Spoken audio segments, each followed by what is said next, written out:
నమస్తేనే. ఏం పేరు? వెంకటేశ్వర్లనా? వెంకటేశ్వర. ఏం చేస్తుంటారు? బిజినెస్.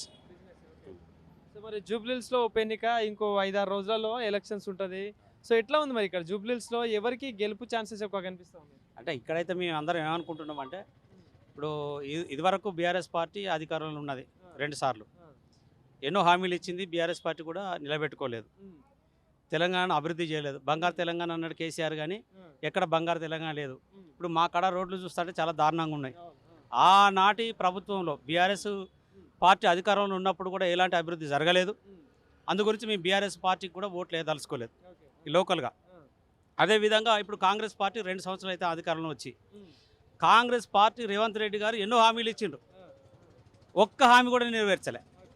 అందుగురించి మేము అనుకుంటున్నాం ఇక్కడ జరిగే ఈ ఎన్నిక ఖచ్చితంగా భారతీయ జనతా పార్టీకి అవకాశం ఇవ్వాలి. ఇక్కడ ఆ దీపక్ రెడ్డి అట, మాకు తెలియదు దీపక్ రెడ్డి అట, ఆయనే మాజీ సైనికుని వాళ్ళ కొడుకు అని చెప్పేసి అంటున్నారు.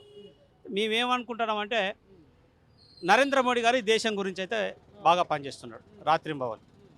దేశ అభివృద్ధి ఆయనకు ముఖ్యం. అయితే ఇక్కడ బీజేపీ ఆయనను గెలిపిస్తే మా ప్రాంతం అభివృద్ధి జరుగుతుందని మేము అనుకుంటున్నాం. ఎందుకంటే ఇక్కడ కిషన్ రెడ్డి గారు కూడా ఇక్కడ ఎంపీ గారితో సహా ఈయన కూడా బీజేపీ అయినా గెలిస్తే ఈ ఇద్దరు కలిసి మా నియోజకవర్గాన్ని బాగా పనిచేస్తారని చెప్పేసి ఆలోచనతో అయితే ఉన్నాం. మేము అందరం అయితే అదే ఆలోచిస్తున్నాం. కానీ ఇక కాంగ్రెస్ పార్టీ ఆ రకంగా మాట తప్పింది. ఇప్పుడు ఏదో ఎన్నికలను వస్తున్నారు, కానీ వాస్తవంగా కూడా ఆలోచన చేస్తే ఒక్క హామీ కూడా నెరవేర్చలే. ఇవాళ 2 సంవత్సరాలు అవుతుంది అధికారంలోకి వచ్చి. మా జూబ్లీహిల్స్ నియోజకవర్గంలో చూస్తే చాలా ఘోరంగా ఉన్నది. డ్రైనేజ్ చక్కగా లేదు, రోడ్లు చక్కగా లేవు. ఇవన్నీ చెప్తే పట్టించుకునే వాళ్ళు ఎవరు లేరు.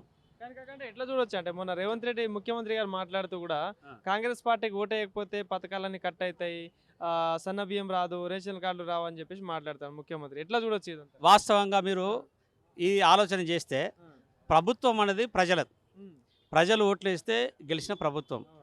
మాకు ఓటు వేయకుంటే రేషన్ రాదు, పథకాలు ఉండవని ఎంత దుర్మార్గత్వం చెప్పండి. అంటే ఆలోచించాలి మనం, ఎంత నిరంకుశతత్వ పాలన వాళ్ళది అనేది దీన్ని బట్టి అర్థం చేసుకోవాలి. అంటే ఏ పార్టీ ఇన్ని సంవత్సరాలు ఎన్నో పార్టీలు అధికారంలోకి వచ్చినాయి, కానీ ఈ రకంగానైతే ఎవరు మాట్లాడలేదు. అంటే రేవంత్ రెడ్డి గారి మాటలు మేమైతే విచిత్రపోతున్నాం. టీవీలో ఎక్కడ చూసుకుంటే ఈ మాటలు విని ఇంత అద్మానం ఉంటుందా? అంటే ఒక రకంగా ఏంటంటే అజామాయిష్ అన్నట్టు, మాకు ఓటు ఎత్తవా వేయవా అన్నట్టుగా. ఓన్లీ జూబ్లీహిల్స్ ఉప ఎన్నిక వరకే ఉంటుంది. ఇప్పుడు ప్రభుత్వం ఇచ్చే పథకాలు ఏ ప్రభుత్వం అయినా వస్తూనే ఉంటాయి. జూబ్లీహిల్స్ ఉప ఎన్నికకి దానికి సంబంధం ఏంటో అసలు సంబంధమే లేదు. అంటే సంబంధం లేని విషయంలో కూడా మాట్లాడుతున్నాడు రేవంత్ రెడ్డి గారు. అంటే ఆయన ఒక ముఖ్యమంత్రి, మామూలు వ్యక్తి కూడా కాదు. ఇవాళ మామూలు వ్యక్తులు కూడా ఈ రకంగా మాట్లాడారు. ఎందుకంటే ప్రభుత్వ పాలసీ ప్రకారంగా కొన్ని పథకాలు చేపట్టినప్పుడు ఈ ఎన్నికల గురించనే కాదు, అది కంటిన్యూ చేయాలి. అది అంతేకాని మాకు ఓటు అయితేనే మేము ఇస్తాం, లేకుంటే కట్ అయితే అంటే ఇవాళ రేపు చదువుకున్న వాళ్ళు విజ్ఞానవంతులు ఉన్నారు, విద్యావంతులు ఉన్నారు, ఆలోచన చేస్తున్నారు. మేమందరం కలిసి కూర్చున్నప్పుడు కూడా ఇదే మాట్లాడుకున్నాం. ఇంత అహంకారం ఎందుకు? అంటే మాకు ఓటేస్తానో ఈ పథకాలన్నీ కంటిన్యూ అయితే, లేకుంటే లేదు. అంటే ఇంత దుర్మార్గత్వం అవ్వద్దు. ఖచ్చితంగా భారతీయ జనతా పార్టీ నిజాయితీ గల పార్టీ అనేది అయితే కొంత అనుకుంటున్నాం. ఎందుకంటే ఇవాళ నరేంద్ర మోడీ గారు, కాంగ్రెస్ పార్టీ కూడా కేంద్రంలో ఎన్నో సంవత్సరాలు, దాదాపు 49 సంవత్సరాలు అధికారంలో ఉన్నది. కానీ ఈ రకంగా కనీసం ఆయన ఒక గంట కూడా రెస్ట్ లేకుండా తిరుగుతానట. మాకైతే తెలియదు, అందరూ అంటున్నారు. మేము అందరం అనుకుంటా అంటే ఆ ముచ్చట, అరే నరేంద్ర మోడీ గారు ఈ దేశ రక్షణకు మొన్న సింధూరులో ఏం జరిగింది, సింధూరు యాక్షన్ అది ఎంత బాగా మాట్లాడతాను కదా రేవంత్ రెడ్డి, ఏదో పాకిస్తాన్ అది ఇది అంటాను. అయితే వాస్తవంగా ఈ పాకిస్తాన్కు సపోర్ట్ చేసేది కాంగ్రెస్ పార్టీ వాళ్ళే. అది ఉన్నట్టు మాట్లాడుతున్నాడు ఆయనే, అంతే కదా. ఇప్పుడు ఆ రోజున ఇప్పుడు శ్రీనగర్లో జరిగిన దారుణం చూస్తుంటే ఎంత ఘోరంగా ఉన్నది. సింధూర్ ఆపరేషన్ ద్వారా నరేంద్ర మోడీ గారు బ్రహ్మాండ కార్యక్రమం చేసి అనగదొక్కిండు. లేకపోతే ఇలా దేశం చాలా ఘోరంగా ఉండేది. ఇది అందరం అనుకుంటున్నాం, సామాన్య ప్రజలు. లోకల్ పబ్లిక్గా చూసుకుంటే ఇప్పుడు బీజేపీకి మరి 10,000 ఓట్లు కూడా రావని చెప్పేసి కాంగ్రెస్ పార్టీ నాయకులు మాట్లాడతారు. ఏంది మరి ఎట్లా ఉండొచ్చు ఫైట్, ఎట్లా ఉండొచ్చు ఈ 3 పార్టీల మధ్యలో? అయితే ఇప్పుడు ఎన్నికల గురించి ఎవరి పార్టీ గురించి వాళ్ళు గొప్పలు చెప్పుకుంటారు, కానీ జనాల దగ్గర ఏమున్నదని తెలుసుకోవాలి. వాస్తవంగా జనాలు ఇవాళ ఏమనుకుంటారనే విషయం కాంగ్రెస్ పార్టీ వాళ్ళకి తెలుసు, బీఆర్ఎస్ పార్టీ వాళ్ళకి తెలుసు, బీజేపీ పార్టీ వాళ్ళకి కూడా తెలుసు. కాబట్టి ఎవరి గొప్పతనం వాళ్ళు చెప్పుకుంటారు, అదంతా ఉత్తదే. ఇవాళ ఎట్లున్నదంటే పరిస్థితి, మీరు సరే నాలక అందరినీ కూడా మీరు అడగండి. భారతీయ జనతా పార్టీ అభ్యర్థి విషయంలో కూడా బాగానే ఉంది.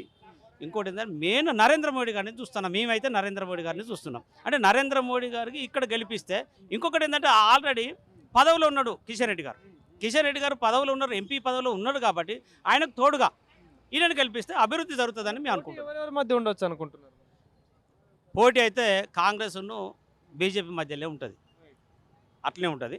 అంటే ఫస్ట్లో బీఆర్ఎస్ వాళ్ళు అంటే మేమందరం కొంతమంది సరే చూద్దాం అనుకున్నాం, కానీ ఆనాడు చేసిన తప్పిదాలు కానీ ఆనాడు చేసిన వ్యవహారం కానీ గుర్తుకొచ్చి అరే అది కూడా మోసం చేసింది, బీఆర్ఎస్ పార్టీ కూడా మోసం చేసింది.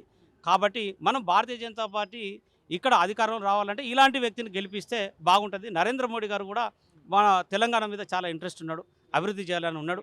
కాబట్టి ఖచ్చితంగా భారతీయ జనతా పార్టీకి ఏదాన్ని మేమైతే అనుకుంటున్నాం, ఇది వాస్తవం.